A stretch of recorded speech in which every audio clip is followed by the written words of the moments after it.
नमस्कार विद्यार्थी मित्रों, शेट्सियल हिंदी हाई स्कूल रखियाल अहमदाबाद के इस यूट्यूब चैनल में आपका स्वागत है। बेटा यहाँ पर हम लोग जो अगला टॉपिक पढ़ने जा रहे हैं उसका नाम है बेटा अनलेस। बेटा अनलेस जो होता है यह इफ़ का विरोधी होता है। इसके पहले वाला जो पार्ट था उसमें हमने इफ़ का अध्ययन किया था। इफ़ का अर्थ हो रहा था यदि। तो बेटा यह नकार वाक्य बनाने के लिए केवल उपयोग में लिया जाता है, जिसको इंग्लिश में नेगेटिव सेंटेंस कहते हैं। बेटा अनलेस का अर्थ होता है यदि नहीं, और यदि वाक्य के बीच में कोमा आता है तो उस कोमा का अर्थ हो जाता है बेटा तो। राइट है। अब अनलेस की वाक्य रचना देखिए, बिल्कुल इफ़ जैसी है। अनलेस के बाद भी पहले सब्जेक्ट कर्ता आएगा, उसके बाद क्रिया का पहला रूप यानी प्रेजेंट टेंस आएगा, उसके बाद कर्म ऑब्जेक्ट, और उसके बाद एक्सेट्रा आएगा, और उसके बाद कोमा आएगा। अब इस कोमा का अर्थ हो गया बेटा तो। अब जब पहला वाक्य इसका प्रेजेंट हो गया तो अब हमारी शर्त ये होगी कि जो दूसरा वाक्य बनेगा उसकी वाक्य रचना फ्यूचर टेंस में देखने को मिलेगी। तो दूसरी वाक्य रचना में देखिए, पहले कर्ता आ गया जिसको इंग्लिश में हम लोग कहते हैं सब्जेक्ट। उसके बाद देखिए फ्यूचर टेंस है तो शैल या विल, उसके साथ क्रिया का पहला रूप आ गया। फिर कर्म आ गया जिसको हम लोग ऑब्जेक्ट कहते हैं, और उसके बाद एक्सेट्रा जिसको अन्य कहते हैं। उसी तरह से अगर मान लीजिए कि पहला वाक्य पास्ट या पास्ट परफेक्ट हो तो क्या होगा, तो देखिए अनलेस के बाद पहले कर्ता आ गया। हर वाक्य के शुरुआत में कर्ता होता है। उसके बाद क्रिया का दूसरा रूप यानी पास्ट, और पास्ट परफेक्ट हेड या प्लस V3 दिया हुआ है, वर्ब का थर्ड फॉर्म दिया है, तो उसके बाद कर्म और एक्सेट्रा। फिर यहाँ पर कोमा आ गया, कोमा का अर्थ हो गया तो। अब देखिए दूसरे वाक्य के शुरुआत में फिर से कर्ता आ गया। अब देखिए पहला वाक्य अगर पास्ट या पास्ट परफेक्ट है तो दूसरा वाक्य मॉडल परफेक्ट होगा। अब मॉडल परफेक्ट यानी पहले मॉडल आ जाएगा। अब देखो आगे पास्ट है तो यहाँ पास्ट का ही फॉर्म मॉडल का आएगा, यानी यहाँ पर कैन नहीं आ सकता, उसका पास्ट टेंस कुड आ सकता है, मे नहीं आ सकता, माइट आ सकता है, सेल या विल नहीं आ सकता, वुड आ सकता है, मस्ट आ सकता है। राइट। उसके बाद हैव और वर्ब का थर्ड फॉर्म, फिर कर्म ऑब्जेक्ट और एक्सेट्रा आ जाएगा। अब वाक्य रचना देखो, यदि कोरोना नहीं आया होता तो हम बहुत सारे कार्यक्रम देख चुके होते हैं। तो देखो ये शर्त हो गई। अब यदि कोरोना नहीं आया होता तो यदि नहीं के लिए हमारे पास एक शब्द हो गया अनलेस। तो अनलेस कोरोना हैड कम, देखो हैड प्लस V3 यानी पास्ट परफेक्ट हो गया तो, ये कोमा का अर्थ हो गया तो। अब पहला हैड प्लस V3 हो गया तो पीछे मॉडल परफेक्ट होगा, तो वी वुड हैव सीन, देखो बेटा हो गया मॉडल परफेक्ट, वुड हो गया मॉडल, हैव सीन हो गया परफेक्ट, तो we would have seen many programmes. दूसरा सेंटेंस देखिए, यदि आप विनती करते हैं तो आचार्य श्री हमें सुनेंगे। अब यहाँ केवल दिया यदि आप हमें सुनते हैं तो, विनती करते हैं तो यदि का अर्थ तो इफ़ होता है। तो इफ़ यू रिक्वेस्ट, अब देखो ये प्रेजेंट हो गया तो इफ़ यू रिक्वेस्ट कोमा का अर्थ हो गया तो। अब पहला प्रेजेंट है तो दूसरा फ्यूचर होगा, तो the principal will hear us, तो देखो पहला प्रेजेंट है तो दूसरा फ्यूचर। तीसरा वाक्य, यदि संजय नहीं दौड़ता है तो वह बस चूक जाएगा। अब है यानी प्रेजेंट हो गया, तो यदि नहीं यानी अनलेस हो गया, तो अनलेस संजय रन्स, देखो बेटा प्रेजेंट हो गया, कोमा का अर्थ हो गया तो। अब पहला प्रेजेंट है तो दूसरा फ्यूचर होगा, तो he will miss the bus, तो देखो फ्यूचर हो गया। अब अगर आप बोलो नहीं सर हमको अनलेस के लिए या यदि नहीं के लिए अनलेस नहीं लगाना, तो यदि नहीं के लिए दो वर्ड और यूज़ हो सकते हैं, यदि यानी इफ़ भी हो सकता है और नहीं यानी नॉट भी हो सकता है। तो देखो हमने दूसरे वाक्य में लगा कि if Sanjay does not run comma he will miss the bus. तो अगर आप चाहो तो अनलेस के बदले में इफ़ और नॉट का भी उपयोग कर सकते हो। यानी हमको ये जानना है कि if plus not is equal to क्या होता है बेटा अनलेस, या अनलेस के बदले में किसका उपयोग हो सकता है इफ़ प्लस नॉट का। अब मॉडल परफेक्ट जो फॉर्म होते हैं इसमें कौन कौन से शब्दों का हम उपयोग कर सकते हैं, तो बेटा मॉडल परफेक्ट फॉर्म में मॉडल के रूप में कुड, वुड और माइट का उपयोग हम कर सकते हैं। फिर से सुन लीजिएगा, इसमें कुड, वुड और माइट का उपयोग हम कर सकते हैं। अब यदि किसी वाक्य में पीछे जो सब क्लोज है उसमें मॉडल परफेक्ट देखने को मिलता हो, मॉडल परफेक्ट का फॉर्म देखने को मिलता है, तो जो आगे का रूप होगा, आगे का जो सेंटेंस होगा वो पास्ट परफेक्ट यानी हेड प्लस V3 में देखने को मिलता है। अगली एक्सरसाइज देखते हैं। देखिए, यदि सुनीता ने वस्त्रों को धोया होता तो उसकी माताजी ने शायद उसे नहीं डांटा होता। देखो शर्त हो गई। तो यदि सुनीता ने वस्त्रों को धोया होता, तो यदि यानी इफ़ हो गया। तो if Sunita had washed clothes, अब हेड प्लस V3 आ गया, यानी आगे मॉडल परफेक्ट आएगा। कोमा कर दो गया तो उसकी माता जी ने, तो her mother might not have scolded her.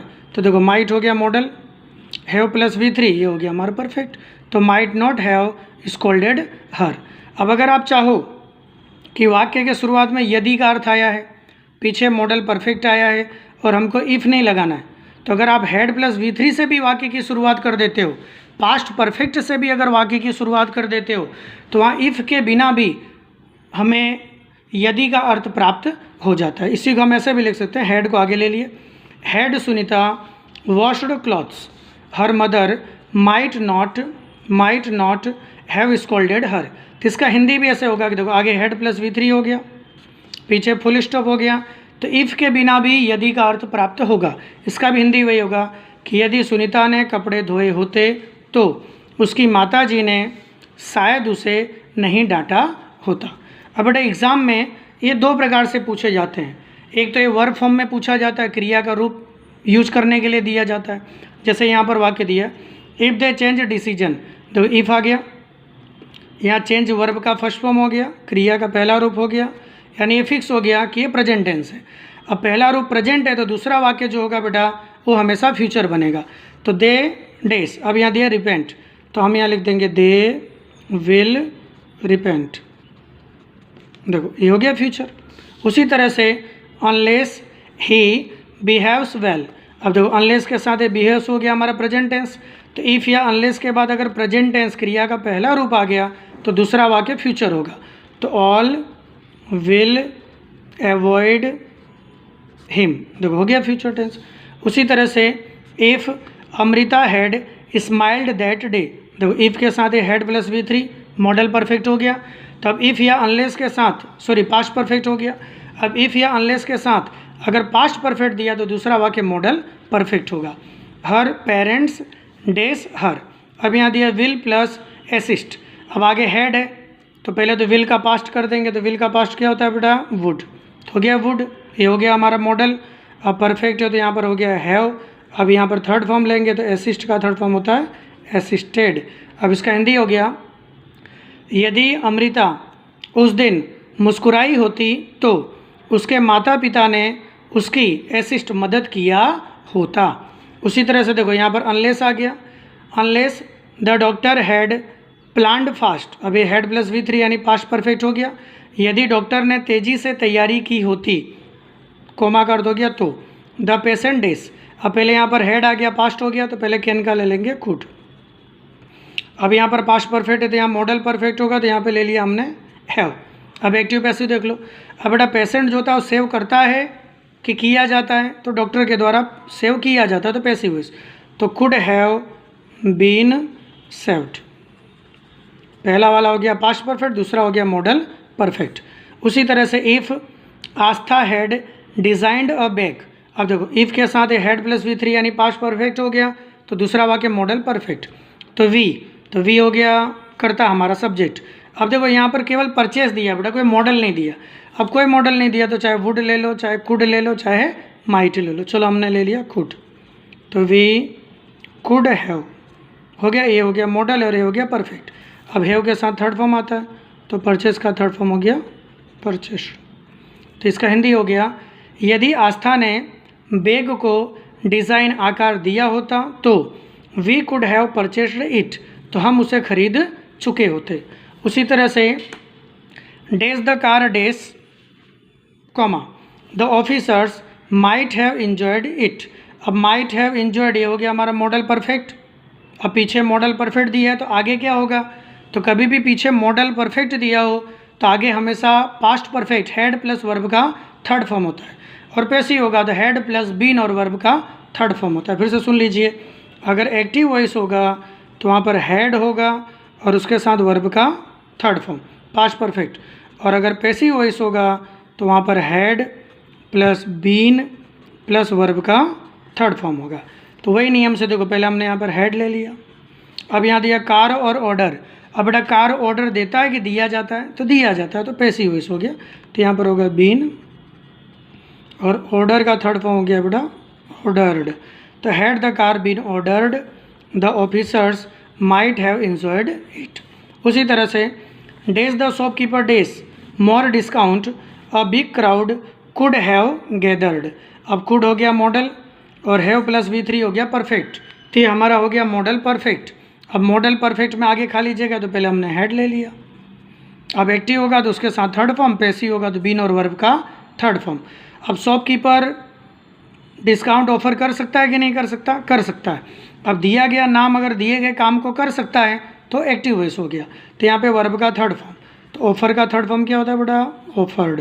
तो आंसर हो जाएगा had the shopkeeper offered more discount. यदि दुकानदार ने अधिक छूट का प्रस्ताव दिया होता तो अ big crowd could have gathered, तो बड़ी भीड़ इकट्ठा हो चुकी होती।